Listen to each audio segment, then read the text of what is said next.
السلام علیکم پیارے دوستوں، کیسے ہیں آپ سب؟ امید کرتی ہوں کہ خیریت سے ہوں گے۔ آج کی خوبصورت ناول کا ٹائٹل ہے تم سے مکمل۔ اپنے کمرے کی خاموش فضا میں نوید خود سے الجھا کھڑا تھا، جیسے اپنے ہی وجود کا احتساب کر رہا ہو۔ شیشے میں نظر آنے والے اپنے عکس کو گھورتے ہوئے اس کے لبوں سے بے اختیار نکلا، واہ نوید شاہ واہ، آخر تم بھی عام مردوں جیسے ہی نکلے۔ محبت تو کر لی مگر اسے نبھانا نہ آیا۔ اپنے ہی لفظ اس کے دل پر خنجر بن کر لگے۔ اسے اپنی ذات سے شدید نفرت محسوس ہوئی اور اگلے ہی لمحے اس نے غصے میں ڈریسنگ ٹیبل پر رکھی ساری چیزیں بکھیر دیں۔ البتہ ایک پرفیوم وہیں رکھا رہ گیا، جسے اس نے آہستگی سے ہاتھ میں اٹھایا۔ یہ وہی خوشبو تھی جو رباب نے اس کی سالگرہ پر دیتے ہوئے مسکراتے ہوئے کہا تھا، یہ پرفیوم میں آپ کے لیے لائی ہوں اور اپنے لیے بھی، تاکہ ہم دونوں سے ہمیشہ ایک جیسی خوشبو آیا کرے۔ یہ کہتے وقت رباب کے لہجے میں کتنی محبت، اپنائیت اور عقیدت گھلی ہوئی تھی، وہ سب شدت سے اسے یاد آنے لگا۔ مگر اس وقت وہ خوش ہونے کی بجائے اس سے الٹا پوچھ بیٹھا تھا، یہ تمہیں لا کر کس نے دیا؟ رباب نے حیرت سے جواب دیا تھا، مجھے کون لا کر دے سکتا ہے سوائے اسفندیار کے؟ ایک ہی تو میرا دوست اور میرا بھائی ہے۔ اس کے لہجے میں اسفندیار کے لیے کتنا مان تھا، مگر اسفندیار تو ان دونوں کی محبت کا گواہ تھا، پھر وہ میرے ساتھ یہ سب کیسے کر سکتا تھا؟ بے شمار لمحے اس کی آنکھوں کے سامنے گردش کرنے لگے۔ اسفندیار نے تو ہمیشہ اسے اور رباب کو سراہا تھا، وہ خود ان کے خوبصورت لمحوں کا گواہ تھا، پھر بھلا وہ سب کیسے کر سکتا تھا؟ نوید بے بسی سے اپنے بال نوچنے لگا۔ اب جا کر اس کا دماغ حقیقت کو سمجھنے لگا تھا، مگر اب تو وقت اس کے ہاتھوں سے بہت دور نکل چکا تھا۔ واہ اسفندیار، میرے بھائی، تو اپنی دوستی میں رباب کی عزت بچانے کے لیے اتنا کچھ کر گیا، اور میں اس کی محبت ہو کر بھی اس کا ساتھ نہ دے سکا۔ کتنا بد نصیب شخص ہوں میں۔ محبت کرنا تو آ گیا مگر اسے نبھانا نہ آیا۔ میرے پاس اب کچھ بھی باقی نہیں رہا، سب کچھ ختم ہو گیا، وہ خود سے کہتے ہوئے شکستہ حال زمین پر بیٹھتا چلا گیا۔ وہ بڑا غیرت مند مرد تھا، رونا چاہتا تھا مگر تنہائی میں بھی آنسو بہانے سے ڈرتا تھا۔ واہ رے مرد، تیری غیرت جو صرف عورت پر ہی ظاہر ہوتی ہے، اور عورت کے ہر معاملے میں تو خود کو بڑا غیرت مند سمجھتا ہے۔ اسی دوران کمرے کے دروازے پر دستک ہوئی۔ اس نے جا کر دروازہ کھولا تو سامنے فضا کھڑی تھی۔ تم یہاں؟ اس نے حیرت سے پوچھا۔ پلیز آپ رشتے سے انکار کر دیں، اس نے جلدی سے کہا۔ کیا مطلب؟ وہ حیران رہ گیا۔ میرے ماں باپ کو لگتا ہے کہ آپ سے بہتر مجھے کوئی رشتہ نہیں ملے گا، لیکن میں سوچتی ہوں کہ میں کسی بھی مرد سے شادی کر لوں گی، مگر آپ جیسے مرد سے نہیں کرنا چاہتی، جو اپنی محبت کا ساتھ نہ دے سکا۔ ایسے مرد کا ساتھ مجھے قبول نہیں۔ اگر میرے ماں باپ میری بات سنتے تو یقیناً مجھے آپ سے یہ بات کہہ کر شرمندہ نہ ہونا پڑتا۔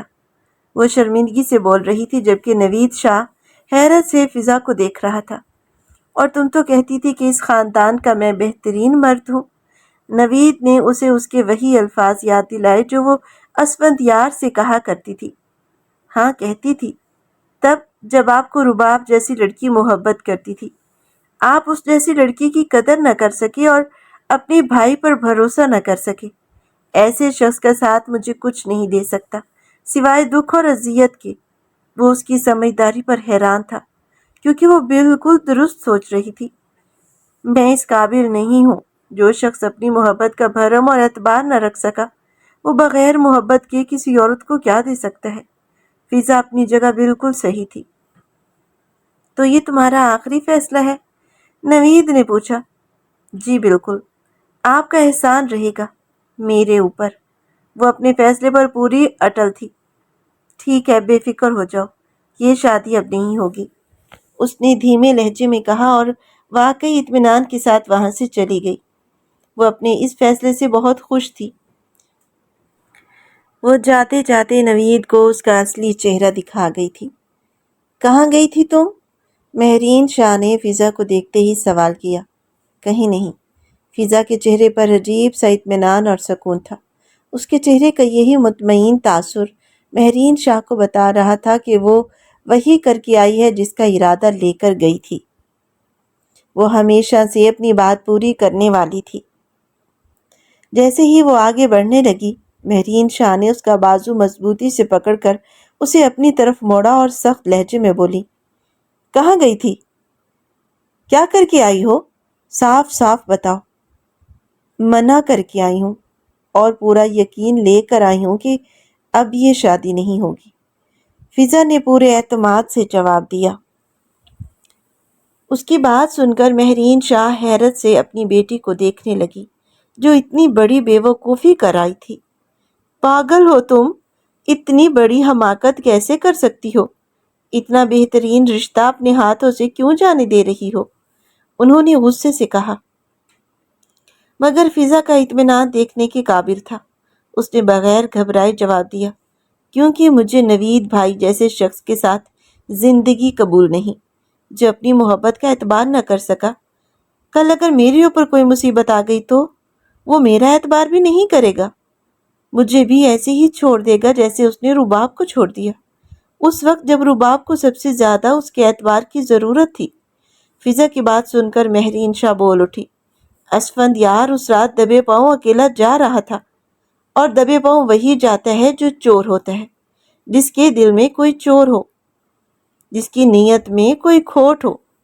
فضا ہلکا سا مسکرائی اور بولی، اور امی، کتنی ہی بار آپ نے دیکھا ہوگا کہ رباب اسفند یار کے کمرے میں چلی جاتی تھی، مگر کبھی کسی نے غلط مطلب نہیں نکالا۔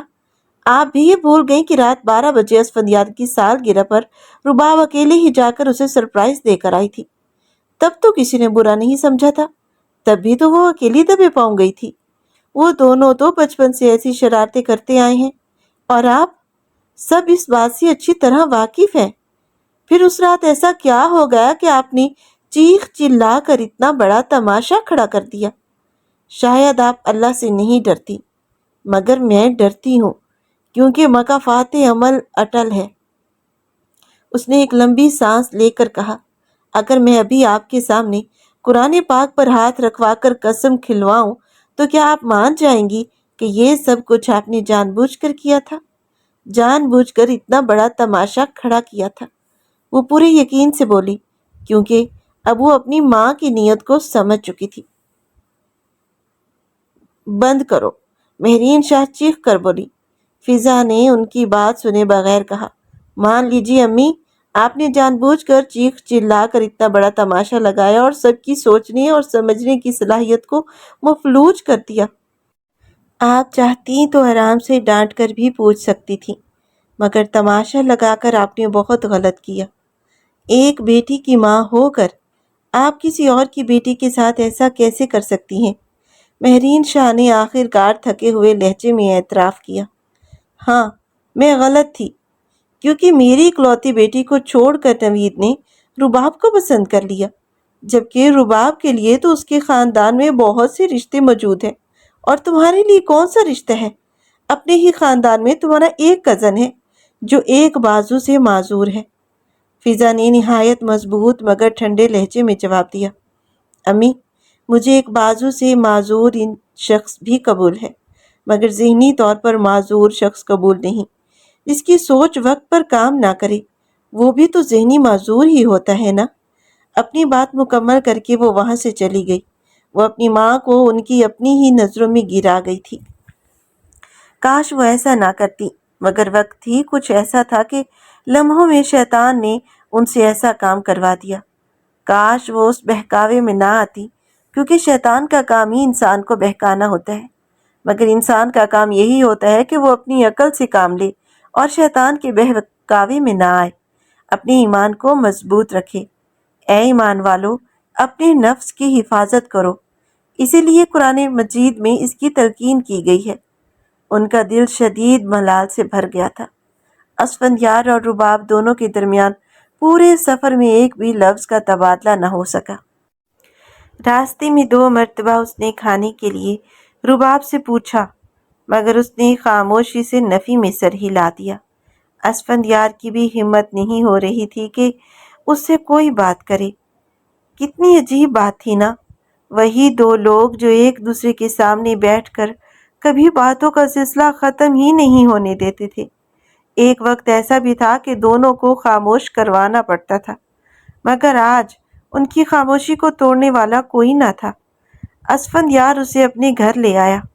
رباب صوفے پر بیٹھی خاموشی سے زمین کو گھور رہی تھی اور اس کی ہمت نہ ہو سکی کہ کوئی بات کرے۔ اسفندیار فریش ہونے کے لیے ایک کمرے میں چلا گیا۔ یہ گھر نوید نے لیا تھا، وہ بھی اس شہر آتا تھا تو یہیں قیام کرتا، جبکہ اسفندیار اپنی پڑھائی کے دوران اپنے دوستوں کے ساتھ فلیٹ میں رہتا تھا۔ وہ فلیٹ بھی انہی لوگوں کی ملکیت تھا۔ یہ گھر اگرچہ رقبے میں زیادہ بڑا نہیں تھا مگر نہایت خوبصورت انداز میں تعمیر کروایا گیا تھا۔ باہر سرسبز لان تھا اور اندر 4 کمرے تھے، جن میں سے ایک کو ڈرائنگ روم کی طرح سجایا گیا تھا۔ ایک بیڈ روم تھا، ایک گیسٹ روم مکمل انداز سے سیٹ تھا، جبکہ ایک کمرہ سادہ فرنیچر کے ساتھ ترتیب دیا گیا تھا۔ اوپن کچن امریکن سٹائل کا تھا اور لاؤنج بھی خاصا کشادہ تھا، جہاں صوفے، ٹیبل اور LED لگی ہوئی تھی۔ اسفندیار نے ایک گارڈ بھی رکھا ہوا تھا جو گھر کی حفاظت کے ساتھ ساتھ کھانا پکانا بھی جانتا تھا، صفائی ستھرائی بھی کر لیتا تھا۔ اسی لیے اس وقت گھر ہر لحاظ سے صاف ستھرا ملا۔ ملازم کھانا بنا کر کچن میں رکھ چکا تھا۔ اس نے چائے کے بارے میں پوچھا تو اسفندیار نے رباب سے دریافت کیا، مگر اس نے کوئی جواب نہ دیا۔ اس لیے اس نے ملازم کو باہر بھیج دیا اور خود فریش ہونے کے لیے کمرے میں چلا گیا۔ نہا کر کپڑے تبدیل کیے، پھر آئینے کے سامنے کھڑا ہو کر بال بنانے لگا۔ اپنے عکس کو دیکھتے اس کے ذہن میں ایک ہی خیال گردش کرنے لگا، کیسی الجھی ہوئی زندگی اپنے لیے چن لی ہے۔ رباب کو سنبھالوں یا خود کو سنبھالوں؟ زندگی میں کتنا کچھ بکھر چکا ہے، آخر سمیٹنا کہاں سے شروع کروں؟ کچھ بھی سمجھ نہیں آ رہا۔ بہت دیر تک سوچنے کے باوجود جب اسے کوئی جواب نہ ملا تو آ کر بیڈ پر لیٹ گیا۔ نہ جانے کب اس کی آنکھ لگ گئی، اسے خود بھی خبر نہ ہوئی۔ کافی دیر جب اس کی آنکھ کھلی تو وہ کچھ لمحے خاموشی سے چھت کو گھورتا رہا۔ ابتدا میں تو اسے سمجھ ہی نہ آیا کہ وہ کہاں ہے، پھر جیسے ہی حواس بحال ہوئے تو فوراً رباب کا خیال آیا اور اسے یاد آیا کہ وہ تو اتنی دیر سے اسی صوفے پر بیٹھی ہوگی۔ اپنی اس لاپرواہی پر اسے شدید افسوس ہوا۔ وہ فوراً باہر آیا۔ رباب اب بھی سر جھکائے خاموش بیٹھی تھی۔ اسفندیار اس کے سامنے آ کر 2 زانوں بیٹھ گیا اور دھیمی آواز میں بولا، کوئی لفظ، کوئی بات تمہارے درد کا مداوع نہیں کر سکتی۔ تمہارا مجرم ہوں میں۔ اسفندیار کی آنکھوں میں آنسو تیر رہے تھے۔ رباب نے پرسکون لہجے میں کہا، مجھے بتانے کی ضرورت نہیں ہے، میں جانتی ہوں اس وقت تم نے وہ الفاظ کیوں اور کس لیے استعمال کیے تھے، مگر تمہارے وہ الفاظ میری عزت واپس نہیں لا سکتے تھے۔ تم نے اپنی دوستی نبھائی، میں یہ بھی جانتی ہوں۔ اسفندیار حیرت سے اسے دیکھنے لگا۔ رباب کو اس پر کتنا یقین تھا، اس کی سچائی پر اسے کس قدر اعتماد تھا۔ واقعی وہ اس کی بہترین دوست تھی، جس نے بغیر کچھ سنے، بغیر کسی وضاحت کے اس پر یقین کر لیا تھا۔ رباب کے یہ الفاظ سن کر اسفندیار خود کو پہلے سے کہیں زیادہ ہلکا محسوس کرنے لگا، حالانکہ ابھی کچھ دیر پہلے تک زندگی اسے بے حد کٹھن اور بوجھل محسوس ہو رہی تھی۔ شاید اب زندگی اسے پہلے جتنی کٹھن محسوس نہ ہو رہی تھی، کیونکہ اب اس کے ساتھ ایک دوست موجود تھا اور بالکل وہ اکیلا نہیں تھا۔ اس کے کہنے پر رباب اٹھ کھڑی ہوئی اور دونوں نے خاموشی سے تھوڑا بہت کھانا کھایا۔ اس کے بعد اسفندیار نے اس کے لیے خود چائے بنا کر دی اور دونوں نے بنا کچھ کہے خاموشی سے چائے بھی پی لی۔ شاید اب وہ چاہ کر بھی پہلے کی طرح ایک دوسرے سے کھل کر بات نہیں کر سکتے تھے۔ پھر اسفندیار نے اس سے رہنے کے متعلق پوچھا کہ وہ کس کمرے میں رہنا چاہے گی۔ رباب نے اس کے کمرے کے ساتھ والے کمرے میں اپنا سامان رکھوانے کا کہا۔ وہ کمرہ اسفندیار کے کمرے سے کچھ چھوٹا اور نہایت سادہ تھا، جس میں ایک بیڈ، ڈریسنگ ٹیبل اور الماری موجود تھی۔ اسفندیار اس کا سامان ترتیب دینے میں اس کی مدد کرنے لگا۔ جب سارا سامان اپنی جگہ پر سیٹ ہو گیا تو وہ اس سے مخاطب ہوا، اگر کسی بھی چیز کی ضرورت ہو تو میں ساتھ والے کمرے میں ہوں، مجھے بلا لینا۔ رباب نے خاموشی سے ہلکا سا سر ہلا دیا۔ اسفندیار اس کے کمرے سے باہر نکل گیا، مگر ان دونوں کے درمیان نہ جانے کتنے ہی سوال ادھورے رہ گئے تھے۔ نہ رباب نے اس سے پوچھا کہ وہ اس رات اس کے کمرے میں اس طرح کیوں آیا تھا، اور نہ ہی اسفندیار نے اسے بتایا کہ وہ وہاں کیوں آیا تھا۔ آخر کیوں؟ دونوں خاموش تھے۔ شاید یہ وقت تھا جسے سچ سامنے لانا تھا۔ دونوں اپنے اپنے حصے کا سچ اپنے سینے میں دفن کیے بیٹھے تھے۔ اتنے اچھے دوست ہونے کے باوجود بھی وہ ایک دوسرے کو سب کچھ نہیں بتا رہے تھے، کیونکہ دونوں کے پاس اپنی اپنی وجوہات تھیں ان باتوں کو چھپا کر رکھنے کی۔ شاید ابھی وقت مناسب نہیں تھا، اسی لیے وہ دونوں خاموش تھے۔ اور وہ صحیح وقت کب آنا تھا یہ صرف وقت ہی جانتا تھا، کوئی اور نہیں۔ سائمہ بے ہوش پڑی تھی۔ صباحت شاہ اور نور شاہ دونوں اس کے پاس بیٹھے ہوئے تھے۔ ڈاکٹر آ کر اسے دیکھ گیا تھا اور ڈرپ لگا دی تھی۔ شاید کمزوری کی وجہ سے چکر آ گئے تھے۔ مجھے لگتا ہے اس نے اسفندیار اور رباب کا معاملہ دل پر لے لیا، اسی لیے بے ہوش ہو گئی ہے۔ نور کی بات سن کر صباحت نے کہا، شاید ایسا ہی ہو۔ رباب کا نام سنتے ہی صباحت شاہ کی آنکھوں میں آنسو آ گئے۔ میری بیٹی کیا سے کیا ہو گئی؟ صباحت کی دونوں بہنیں اسے گلے لگا کر رو رہی تھی۔ حوصلہ کرو صباحت، جو ہونا تھا وہ ہو گیا، وہ اپنی بہن کو تسلی بھرے لہجے میں سمجھا رہی تھی۔ وہ ہم میں سے کسی سے ملے بغیر ہی چلے گئے۔ میرے دل کو عجیب سی بے سکونی دے گئے ہیں۔ اندر ہی اندر میری بیٹی کا غم مجھے کھائے جا رہا ہے۔ صباحت نے ٹوٹے ہوئے لہجے میں کہا، اپنی بیٹی کے لیے حوصلہ رکھو، ایسے تو تم خود کو بھی بیمار کر لو گی۔ نور نے اپنی بہن کا ہاتھ تھامتے ہوئے کہا، شاید مجھ سے غلطی ہو گئی ہے۔ نور، صباحت نے بھرائی ہوئی آواز میں کہا، اتنا مت سوچو، جو ہونا تھا وہ ہو گیا۔ اسفندیار نے اپنی غلطی مان تو لی تھی، اس وقت حالات ہی ایسے تھے کہ صفدر بھائی نے وہ فیصلہ کیا۔ نور ابھی مزید کچھ کہنے ہی والی تھی کہ اس سے پہلے سائمہ نے آہستہ آہستہ اپنی آنکھیں کھول دی۔ کیسی ہے تمہاری طبیعت؟ اب کیسا محسوس کر رہی ہو؟ نور اور صباحت نے ایک ساتھ پوچھا۔ میں ٹھیک ہوں، اتنا کہہ کر سائمہ دوبارہ آنکھیں موند گئی۔ نور پریشانی سے اپنی بیٹی کو دیکھ رہی تھی جو بالکل ہی گمسم ہو کر رہ گئی تھی۔ نہ وہ ٹھیک سے کھاتی پیتی تھی، نہ سکون سے سو پاتی تھی، اور اگر کبھی نیند آ بھی جاتی تھی تو چیخ مار کر اٹھ بیٹھتی۔ انہی حالات کی وجہ سے آئے دن اسے چکر آنے لگے تھے اور وہ بے ہوش ہو جاتی تھی۔ نور شاہ حیران تھی کہ سائمہ کی طبیعت سنبھلنے کا نام ہی نہیں لے رہی تھی۔ وہ کبھی یوں ہی بیٹھی بیٹھی رونے لگتی اور کبھی اپنا سر پیٹنے لگتی۔ جب بھی اس سے پوچھا جاتا کہ آخر بات کیا ہے، وہ کچھ نہ بتاتی۔ خاور شاہ اسے کئی ڈاکٹر کو دکھا چکے تھے، مگر ہر ڈاکٹر کا ایک ہی جواب ہوتا، شاید اس نے کسی گہری پریشانی کو اپنے دماغ پر بہت زیادہ سوار کر لیا ہے۔ دیکھتے ہی دیکھتے 2 مہینے گزر گئے۔ اس کا رزلٹ بھی آ چکا تھا۔ اس نے ٹاپ کیا تھا اور اسے گولڈ میڈل ملنا تھا، مگر اس خوشخبری نے بھی اس پر کوئی اثر نہ ڈالا۔ آج آؤ اور سنو سائمہ، آج تمہیں گولڈ میڈل پہنایا جائے گا، تمہاری تعریفیں ہوں گی۔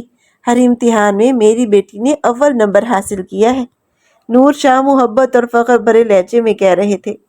سائمہ کئی لمحوں تک اپنی ماں کے چہرے کو خاموشی سے دیکھتی رہی اور دل ہی دل میں سوچنے لگی، مگر ماں، آپ کی بیٹی زندگی، دوستی اور محبت کے امتحان میں بری طرح ناکام ہو گئی ہے۔ میں اپنے گناہوں کا اعتراف کیسے کروں؟ میں بہت بزدل ہوں۔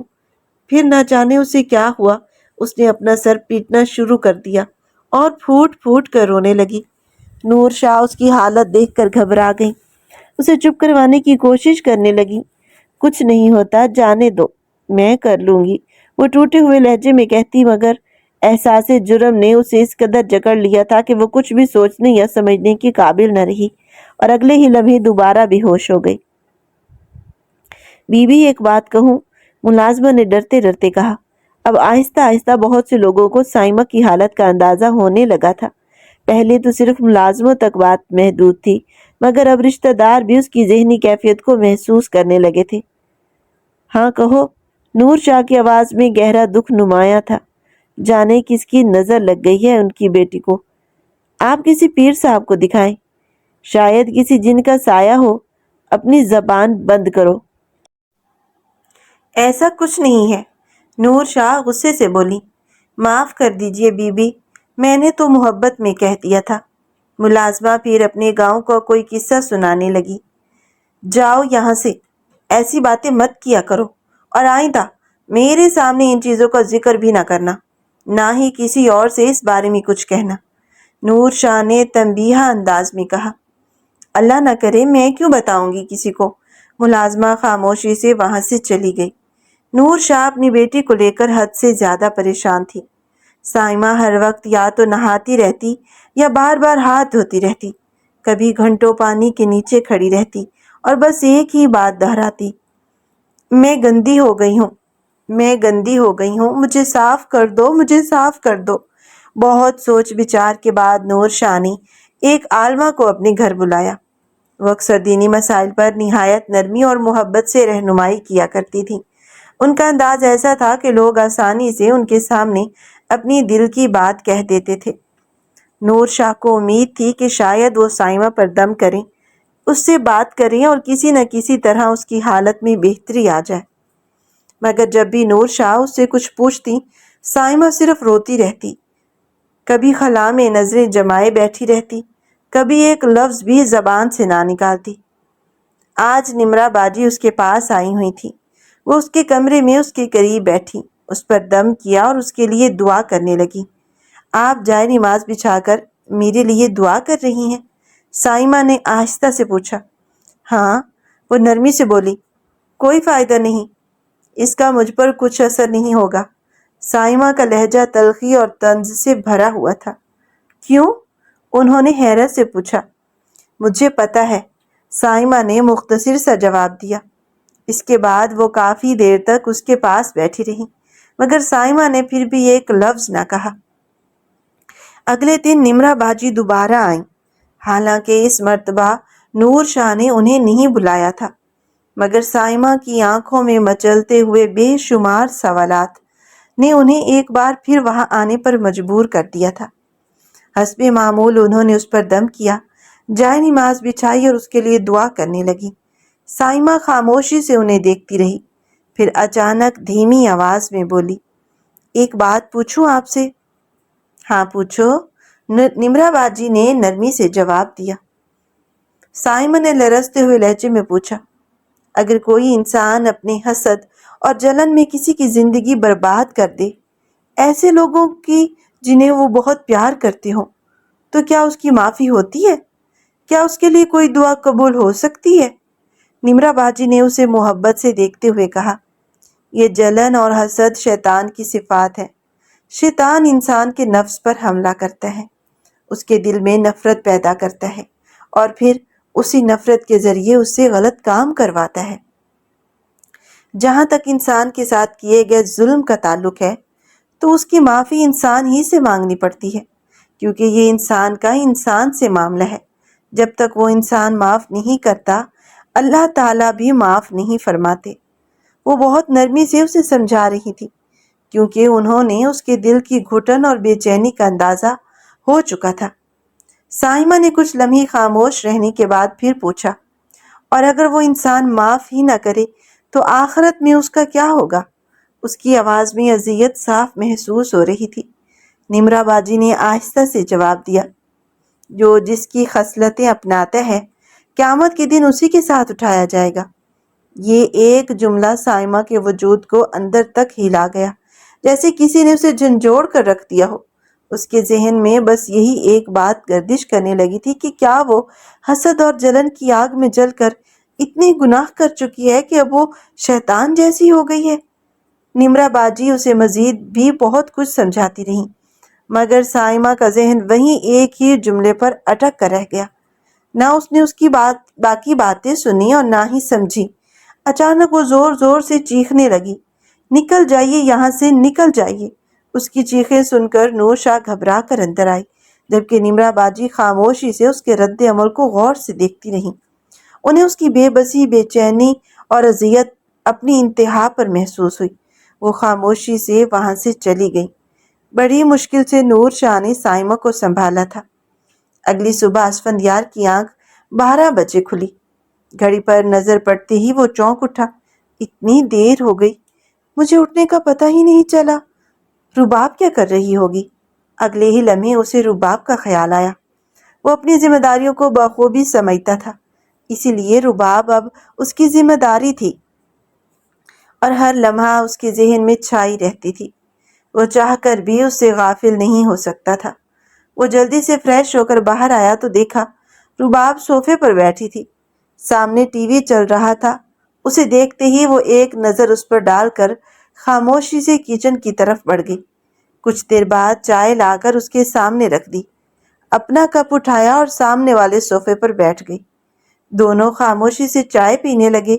بظاہر ٹی وی چل رہا تھا، ایسا محسوس ہوتا تھا جیسے دونوں ٹی وی دیکھ رہے ہوں، مگر حقیقت یہ تھی کہ دونوں اپنے اپنے خیالوں میں گم تھے۔ اسفندیار نے آخر کار خاموشی توڑتے ہوئے کہا، رباب، اگر کسی چیز یا سامان کی ضرورت ہو تو بتا دو، میں باہر جا رہا ہوں۔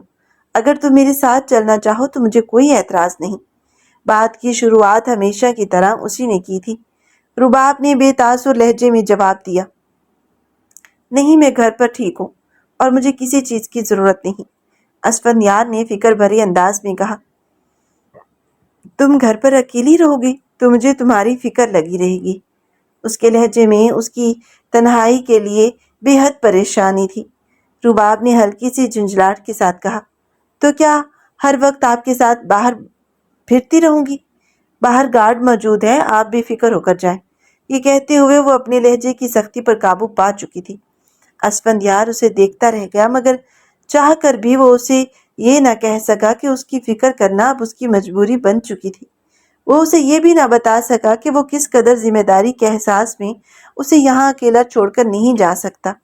وہ جانتا تھا کہ اس کے ساتھ کسی لیڈی کا ہونا ضروری ہے، مگر اگر وہ یہ سب رباب سے کہتا تو کہیں وہ اس کی بات کا کوئی غلط مطلب نہ لے بیٹھتی۔ اسی لیے اسفندیار نے اپنے دل کی فکر اپنے ہی اندر دبا لی۔ پھر اچانک اسے خیال آیا اور اس نے پوچھا، رباب، تمہارا موبائل کہاں ہے؟ کل سے اب تک اس نے رباب کے ہاتھ میں موبائل دیکھا ہی نہیں تھا، اسی لیے اسے خیال آیا کہ پوچھ لے۔ رباب نے دھیمے لہجے میں جواب دیا، وہ تو میرے پاس نہیں، شاید حویلی میں ہی رہ گیا۔ اسفندیار کا اندازہ درست نکلا۔ وہ اپنی پریشانی میں موبائل تک ساتھ لانا بھول گئی تھی۔ اس نے سوچا اگر وہ اسے اس طرح اکیلا چھوڑ کر چلا گیا تو پھر ضرورت پڑنے پر رابطہ کیسے کرے گا؟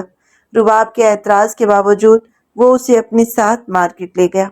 البتہ مارکیٹ کے اندر رباب اس کے ساتھ نہ گئی بلکہ گاڑی میں ہی بیٹھی رہی۔ اسفندیار اس کے لیے نیا موبائل اور نئی سم لے آیا۔ واپسی کے پورے راستے رباب خاموش رہی۔ اگر اسفندیار کوئی بات کرتا تو وہ مختصر سا جواب دے دیتی، ورنہ اپنی طرف سے ایک لفظ بھی نہ بولتی۔ پھر اسفندیار نے اپنی سمجھ کے مطابق اس کی ضرورت کا ہر سامان خرید لیا، جس پر بھی رباب خاموش ہی رہی۔ دیکھتے ہی دیکھتے 4 مہینے گزر گئے اور کسی کو احساس تک نہ ہوا۔ گارڈ اپنی بیوی کو بھی ساتھ لے آیا تھا، جسے سرونٹ کوارٹر میں ٹھہرایا گیا تھا۔ اسفندیار نے ہی گارڈ سے کہا تھا کہ وہ اپنی بیوی کو بھی لے آئے تاکہ گھر کے کام سنبھالنے میں آسانی رہی۔ اب گارڈ کی بیوی گھر کے سارے کام کرنے لگی تھی۔ رباب خاموشی سے اسفندیار کے بھی تمام کام کر دیتی تھی، مگر اس سے بات نہیں کرتی تھی۔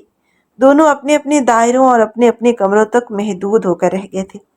اس دوران اسفندیار کو ملتان کی ایک نیشنل کمپنی میں جاب مل گئی تھی۔ رباب کا رزلٹ بھی آ چکا تھا۔ وہ مزید پڑھنا نہیں چاہتی تھی، مگر اسفندیار اسے ہر وقت گھر میں اکیلا اور تنہا نہیں دیکھ سکتا تھا، اس لیے وہ اس کا ساتھ دینے لگا اور بالکل ویسا ہی دوست بن گیا جیسی کبھی سائمہ اس کی تھی۔ وہ اس کی پڑھائی، اسائنمنٹس اور ہر تعلیمی کام کا خیال رکھتا۔ روزانہ 1 یا 2 گھنٹے اسے اپنے پاس بٹھا کر پڑھاتا، یونیورسٹی کی باتیں پوچھتا، اس کے کلاس فیلوز اور دوستوں کے بارے میں جاننے کی کوشش کرتا۔ انہی باتوں سے اسے اندازہ ہو گیا تھا کہ رباب نے اب تک ایک بھی سہیلی نہیں بنائی تھی۔ 3 مہینے ہو گئے ہیں، تم نے اب تک ایک بھی دوست نہیں بنایا؟ اس نے حیرت سے پوچھا۔ اسفندیار نے جب اس کی آنکھوں میں دیکھا تو وہاں گہرا درد موجزن تھا۔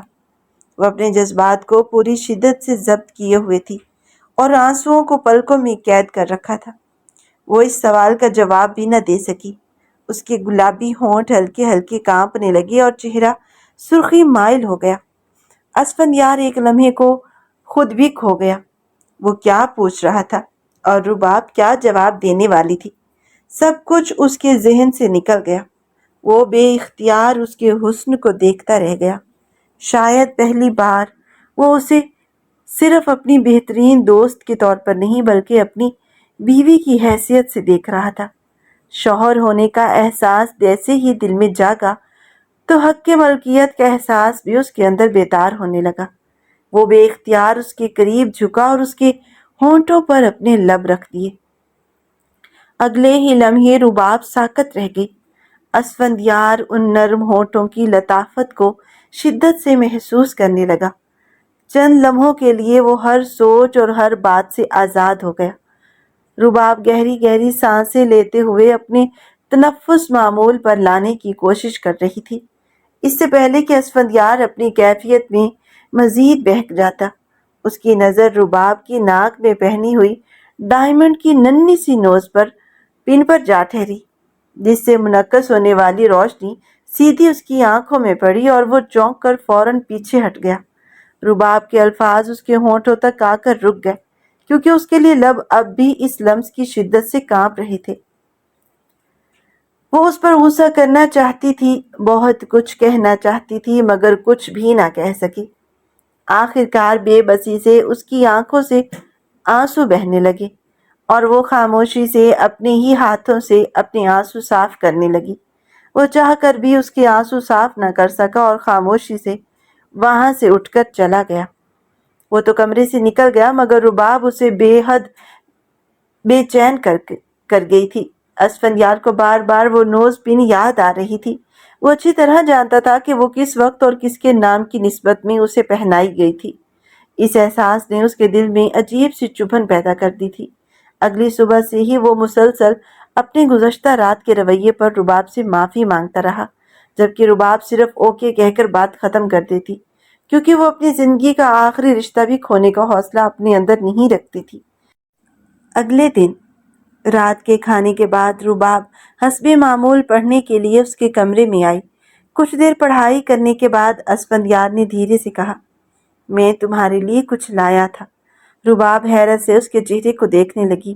آج تک اس نے اسفندیار کو کسی بات پر اس قدر گھبراتے نہیں دیکھا تھا۔ آج اس کے چہرے پر نمایاں گھبراہٹ تھی۔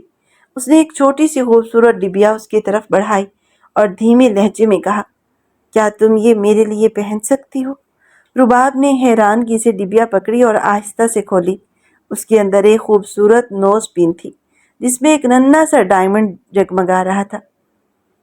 بلا شبہ اسفندیار کی پسند ہمیشہ کی طرح بہت نفیس تھی، مگر وہ رباب کے تاثرات سمجھنے سے قاصر تھا۔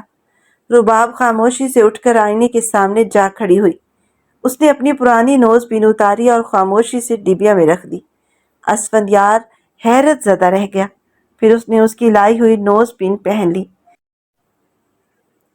جب وہ واپس مڑ کر کمرے سے نکلنے لگی تو اسفندیار نے بے اختیار اس کا ہاتھ تھام لیا۔ یہ حوصلہ اسے رباب کے اسی رویے نے دیا تھا، جس نے اپنی پرانی نسبت کی نشانی اتار کر اس کی دی ہوئی نشانی پہن کر ان کے رشتے کی اہمیت واضح کر دی تھی۔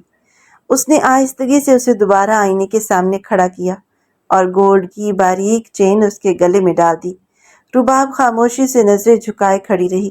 وہ اس کی ہر انداز میں چھپے جذبات کو بخوبی محسوس کر رہی تھی۔ اسفندیار نے آہستگی سے اسے اپنی طرف موڑا، اپنی پیشانی اس کی پیشانی سے ملا کر نہایت محبت سے کہا، اللہ نے محرم رشتوں میں جو محبت رکھی ہے وہ کسی بھی نامحرم رشتے میں نہیں رکھی۔ جو محبت میں آج تمہارے لیے اپنے اندر محسوس کرتا ہوں، ایسے احساسات مجھے پہلے کبھی کسی کے لیے نہیں ہوئے۔ صرف نکاح کے دو بولوں نے مجھے تمہارے ساتھ اس طرح جوڑ دیا ہے۔ کیا تم میری اس بات پر یقین کرو گی؟ رباب، تمہارے یقین کے بغیر میں کچھ بھی نہیں۔ یہ رشتہ بھی تمہارے اعتبار کے بغیر بے معنی رہ جائے گا۔